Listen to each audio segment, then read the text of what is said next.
Today we're going to turn some free pallet wood into a coffee table, but not before trying to destroy my CNC and seeing how many times can we finish a coffee table before we like it.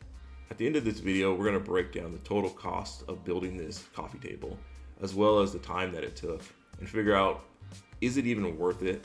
When the flooring for our house was delivered, it came on these beautiful pallets, and we thought, hey, why not make some custom furniture out of it?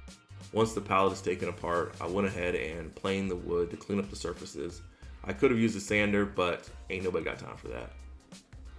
This whole process took about 3 hours to complete, and I broke down 3 pallets, so 1 pallet per hour.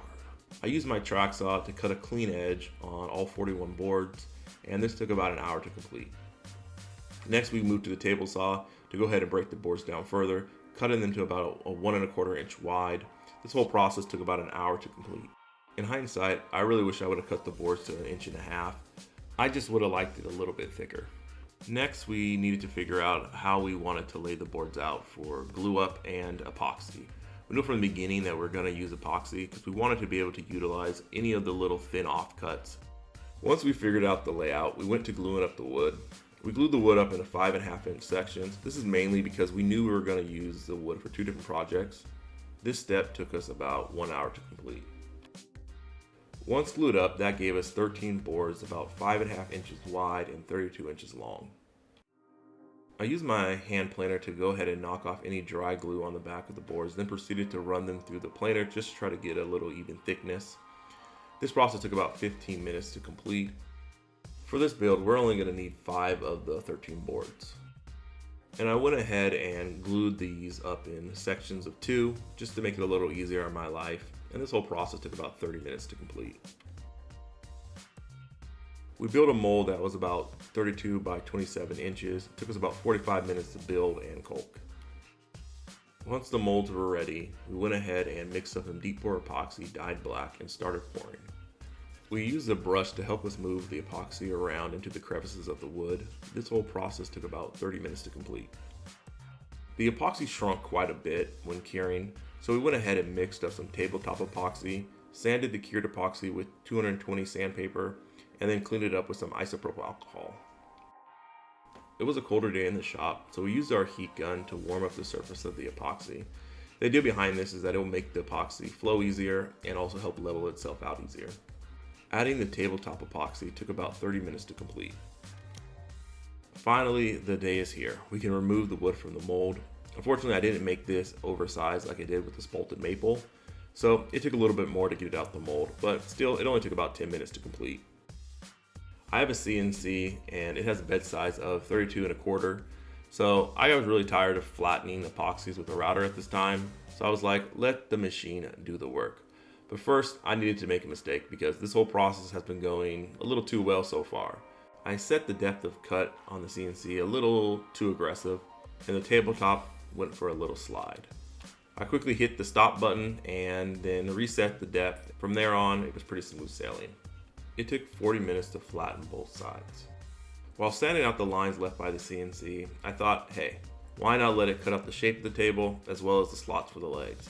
So I set up a program and it took about 30 minutes to get those cuts completed. Now that we have the tabletop cut out, we went ahead and added a 60-degree bevel to the top and bottom of the table. To me, the router is always a little bit freaky to use. I've cut my finger with a table saw before, but I don't know. There's just something about a router with a large bit moving at an incredible speed that I personally tighten down myself. That certainly makes me second guess what I'm about to do. But this whole process took me about 30 minutes to complete as I took multiple passes. Then comes the favorite part of any build, sanding. We go ahead and start with 80 grit and work our way up to 220. The whole process for sanding takes about an hour to complete.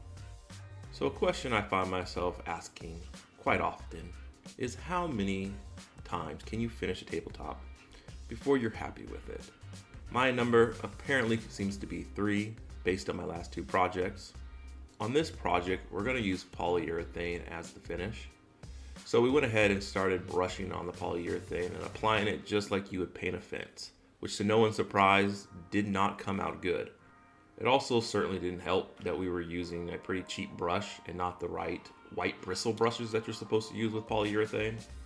We did this for 2 layers before we decided that we should just remove the finish and start over. Okay, for round 2, we said, you know what? Let's do some wipe on poly. Let's remove the brush from the equation. So we added some mineral spirits to the polyurethane at a 50-50 ratio. Then we proceeded to add 6 coats of wipe on poly, and it turned out great. So we thought, more on that later. So at this point, we thought we were all ready to go to add the inserts for the legs. I marked and drilled out some holes and then glued in the inserts. It took about 10 minutes to add the inserts. The last thing we needed to do was rub down the top of the table with a brown paper bag, and I was done. But that's when we noticed some spots on the surface of the table. So you know what that means. We took out our orbital sander and sanded off the finish again to restart for a 3rd time. So we went ahead and wiped on the first coat of poly again.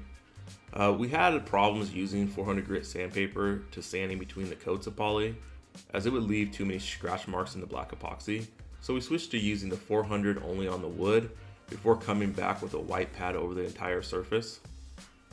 So wiping on the poly was working great for us, but I saw a video from the Wood Whisperer where he used a foam brush to apply the wipe on poly, and I switched to that method for the next 3 coats as I just liked it more and it was just easier for me to apply. I also skipped doing the brown paper bag rub down as it left streaks in the epoxy. And now thankfully we are finished. The final finishing process took about 40 minutes to complete, not including those 2 failures. That gives us a grand total of 8 hours to complete this project, taking into account that it took 6 hours to make 13 boards, but only using 5 of them. Now to the question I asked myself earlier, was it worth it to use this pallet wood? In my case, I would say yes. I had it around and didn't want to throw it away. It took about an hour and 15 minutes for me to break down and plane the wood that I used for this project. Depending on how much your time is worth, will really determine if it's worth it to use pallet wood. Right now, my minimum charge per hour is $60. So that would translate to $75 in wood costs for this project. All right, let's go ahead and now calculate the sales price for this coffee table. The legs that I used cost $99. Finishing cost $16. The epoxy cost $66. And all the hardware we used was $18. So for materials outside of the wood, that would bring it to $199. Plus my time will bring us to a total sales price of $679. So was it worth it in the end? I'm not sure. I mean, if the table sells for $679, then yes. If not, then clearly no. But an item is only worth what somebody's willing to pay for it. I think in the future, I will just stick to slabs and hardwood, but you never know until you try. Plus, the wood was technically free.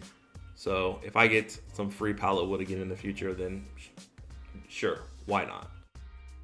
Once this table sells, we'll go ahead and provide an update on our Instagram and Facebook page. So if you want to know more, go ahead and follow us there. And we will try to make sure we also include it in any future videos once the item sells. So go ahead and hit that subscribe button if you want to keep up with what we're doing. Have a great day. Stay humble. The choice is yours.